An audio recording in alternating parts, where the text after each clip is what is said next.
আসসালামু আলাইকুম সবাইকে। আমি সেতু, থাকি কোলাহলপূর্ণ এই ঢাকা শহরে। কিন্তু আমার মনটা পড়ে থাকে সেই চিরসবুজ বাগেরহাটের গ্রামের বাড়িতে। কংক্রিটের এই ব্যস্ত নগরীতে এক চিলতে শান্তির ছোঁয়া আর নিজের শেকড়কে ধরে রাখার জন্যই তৈরি করেছি আমার এই ছোট্ট বারান্দা বাগান। গাছপালার প্রতি ভালোবাসাটা ছোটবেলা থেকেই, আর এখন এই বারান্দায় যেন আমার মনের রিফ্রেশমেন্টের সবচেয়ে প্রিয় জায়গা। আমি এখানে এই যে আন্দাজ মতো একটু পানি নিয়েছি যেন গাছগুলো সব পানির নিচে ডুবে যায়।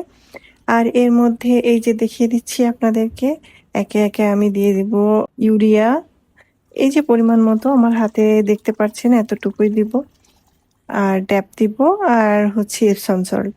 এই তো এগুলো দিয়েই আমি একটা মিশ্রণ বানাবো, এতেই আমার গাছগুলো আমি ডুবিয়ে রাখবো। সংসার আর কাজের ব্যস্ততায় আমরা নারীরা অনেক সময় নিজের যত্ন নিতে ভুলে যাই, তাই না? কিন্তু সবুজ প্রাণগুলোকে দেখুন, এরা আমাদের একটুখানি ভালোবাসা আর যত্ন পেলে কেমন হেসে ওঠে।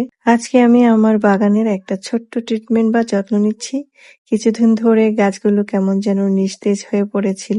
গাছেরও কিন্তু মানুষের মতো মন খারাপ হয় জানেন, একটু অসুস্থতা আসে। ওদের ভাষা আমরা মুখে বুঝি না ঠিকই, ভালোবাসার ছোঁয়া দিয়ে ঠিকই বুঝে নিতে হয় কখন কি প্রয়োজন। একটু মাটি আলগা করে দেওয়া, সামান্য সার, নিয়মিত পানি, আর সবচেয়ে বড় কথা প্রতিদিন ওদের সাথে একটু সময় কাটানো। একটা শুষ্ক টবে যখন নতুন একটা সবুজ পাতা গজায়, মনে হয় যেন জীবনের নতুন আশা জেগে উঠল। আমরা নারীরা ঘর সংসার সামলাই, কত দায়িত্ব পালন করি। যখন কয়েকটা সবুজ পাতার মাঝে এসে বসি, সব ক্লান্তি যেন নিমেষেই শেষ হয়ে যায়। এটি শুধু আমার বারান্দা নয়, এটি আমার প্রাণের ডেরা।